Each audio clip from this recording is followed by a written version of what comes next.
Did Dr. Strangelove try to achieve the boss's will? Or was the boss's will a single facet of the woman she was desperate to resurrect? What meant more to Dr. Strangelove, achieving the boss's will or bringing the boss back to life? Welcome back, everyone. If you're new here, my name is Luffy and welcome to my channel. I talk video games and video game characters. Heads up, this video will have spoilers from Metal Gear Solid 2, Metal Gear Solid 3, Metal Gear Solid Peace Walker, and Metal Gear Solid 5. Dr. Strangelove talks very little about the boss's dream to see the world unified.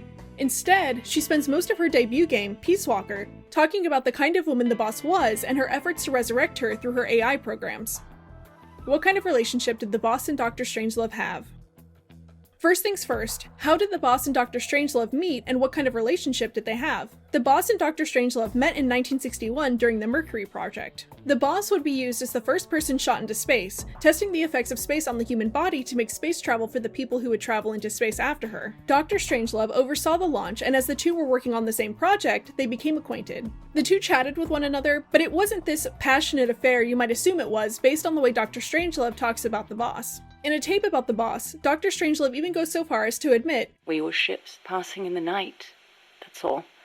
Still though, the boss made a lasting effect on Dr. Strangelove, as she often does with the people she comes into contact with on her journeys. After the Mercury Project, the boss left for another mission and Dr. Strangelove was left behind to pine after her. When the boss died, Dr. Strangelove couldn't accept the cover story the US peddled, that the boss had betrayed her country and almost caused World War III. She had no proof of the contrary though. Dr. Strangelove's obsession with resurrecting the boss.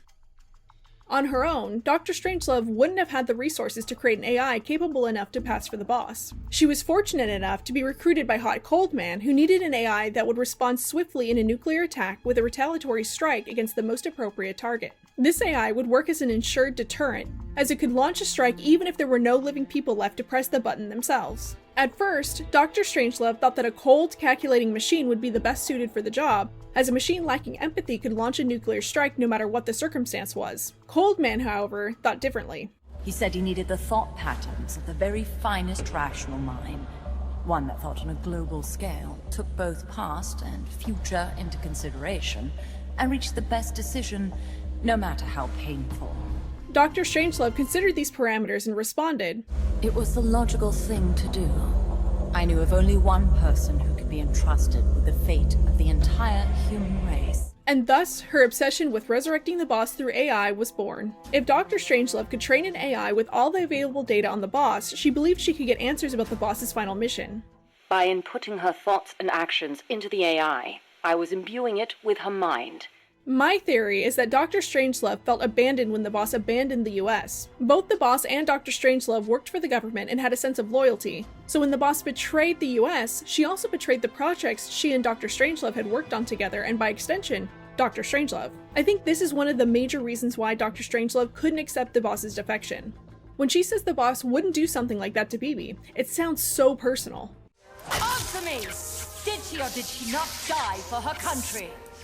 Under Hot Cold Man's direction, Dr. Strangelove developed the Mammal Pod, also known as BS Imago, BS being short for boss. Dr. Strangelove would do everything in her power to feed the AI every piece of data on the boss that existed. Dr. Strangelove would request all the data the CIA had on the boss for the project, which she would be granted access to. Dr. Strangelove even went so far as to torture the boss's disciple, Big Boss, for information on the boss's final mission, though BB wouldn't give up the goods. The AI would be housed in an unmanned weapon, Peace Walker. Eventually, the simulated version of the boss was put to the test when Hot Cold Man uploaded false data to NORAD of an incoming but false nuclear strike. Although damaged by this point, the boss AI walked Peace Walker into a lake to drown the technology on board and stop the incoming data to NORAD of the false nuclear strike. Dr. Strangelove took this action as proof that the boss's resurrection was a success, no matter how short-lived it was. She took this as proof that the boss would never betray her or her country and that she did what she had to keep everyone safe, just as the AI drowned itself to keep everyone safe from a retaliatory nuclear strike. She's drowning herself to stop the transmission. It's clearly not thinking rationally. It's not using its head. It's using its heart. This is the fate she chose for herself. Although the AI was drowned at the bottom of a lake, this wasn't the last time Dr. Strangelove would work on the AI pod. Years later, the mammal pod was recovered from the lake and was used to improve the performance of Sahelanthropus, Skullface's Metal Gear, though Dr. Strangelove was offended by the project and got into an argument with Huey, a fellow scientist working on the project and the father of their son. Following this argument, Huey locked Dr. Strangelove away inside of the mammal pod, where she suffocated and died. The AI pod isn't the only way Dr. Strangelove tried to resurrect the boss, though. If the AI pod wasn't a permanent solution for her desires to be reunited with the boss, then she'd make sure the boss's memes lived on through her son. Dr. Strangelove's son. I knew what I was doing. If I could pass your will onto a child I carried, my genes, your meme, a father would be irrelevant.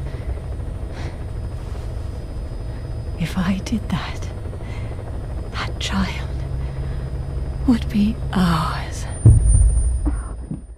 Dr. Strangelove was a lesbian in love with the boss. She never cared for men, and up until wanting to have a kid, she viewed Huey with intense disdain. She had Hal, her son, just so she could pass on the boss's memes to the next generation and have her live on through him. Dr. Strangelove had access to almost every data point known about the boss, so she was able to instill in Hal all of the things the boss valued. The world's most empathetic mind weighed the past, the future, and the entire world, and decided not to retaliate.